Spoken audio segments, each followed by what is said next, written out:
संतापजनक अशी गोष्ट आहे। त्यांचेच मंत्री सांगतायत की 39 लोक ज्यांना लोकांनी निवडून दिलंय, संविधानिक ज्यांनी शपथ घेतलेली आहे, ते सगळे जाऊन करंगळ्या कापून घेत रांगेत उभे राहिलेले आहेत।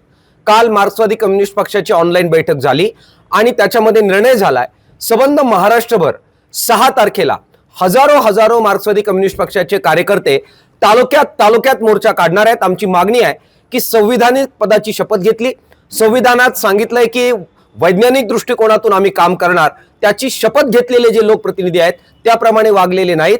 त्यामुळे ह्या 39 लोकांचे राजीनामे मुख्यमंत्री साहेबांनी घेतले पाहिजेत, ही मागणी घेऊन आम्ही 6 तारखेला संबंध महाराष्ट्रभर मोर्चा काढणार आहोत आणि ह्या आमदारांना जाब विचारणार आहोत। बीड आणि मराठवाड्यामध्ये जी प्रचंड अतिवृष्टी झाली तेव्हा देवेंद्र फडणवीस साहेबांनी 32,000 कोटीचं पॅकेज हे सगळ्या महाराष्ट्राला आम्ही देतोय अशा प्रकारची घोषणा केली होती।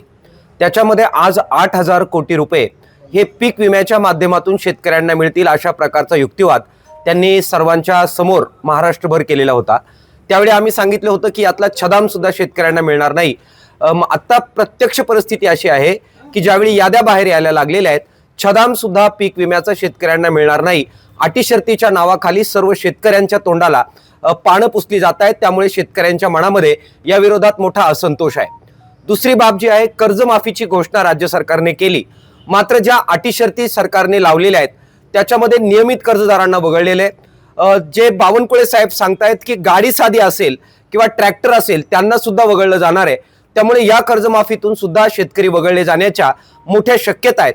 ज्यावेळी आंदोलन झालं, किसान सभा सामील होती, स्वाभिमानी शेतकरी संघटना, बच्चू कडू यांच्या नेतृत्वाखाली आंदोलन झालेलं होतं। त्यावेळी सांगितलं होतं 30 जून 2026 पर्यंत सर्व शेतकऱ्यांना आम्ही कर्जमाफी देऊ। मात्र आता सप्टेंबर 2025 ची अट टाकल्यामुळे सगळे अतिवृष्टीग्रस्त शेतकरी सुद्धा यातून वंचित राहणार आहे। त्यामुळे मोठा असंतोष खतखततोय। त्याचं नेतृत्व करत आज हजारोच्या संख्येने किसान सभेच्या नेतृत्वाखाली बीड पासून आम्ही मोर्चाला सुरुवात करतोय। बीड जिल्ह्याचे हजारो शेतकरी आज चालून जाऊन सरकारला या 2-3 मागण्यांसाठी जाब विचारणार आहे।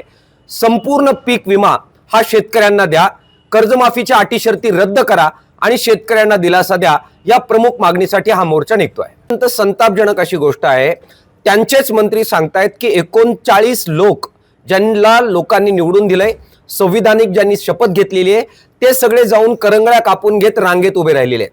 काल मार्क्सवादी कम्युनिस्ट पक्षाची ऑनलाईन बैठक झाली आणि त्याच्यामध्ये निर्णय झालाय, संबंध महाराष्ट्रभर 6 तारखेला हजारो मार्क्सवादी कम्युनिस्ट पक्षाचे कार्यकर्ते तालुक्यात मोर्चा काढणार आहेत। आमची मागणी आहे की संविधानिक पदाची शपथ घेतली, संविधानात सांगितलंय की वैज्ञानिक दृष्टिकोनातून आम्ही काम करणार, त्याची शपथ घेतलेले जे लोकप्रतिनिधी आहेत त्याप्रमाणे वागलेले नाहीत।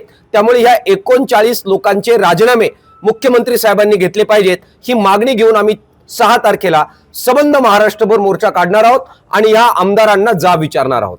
एकीकडे युद्ध चालू आहे।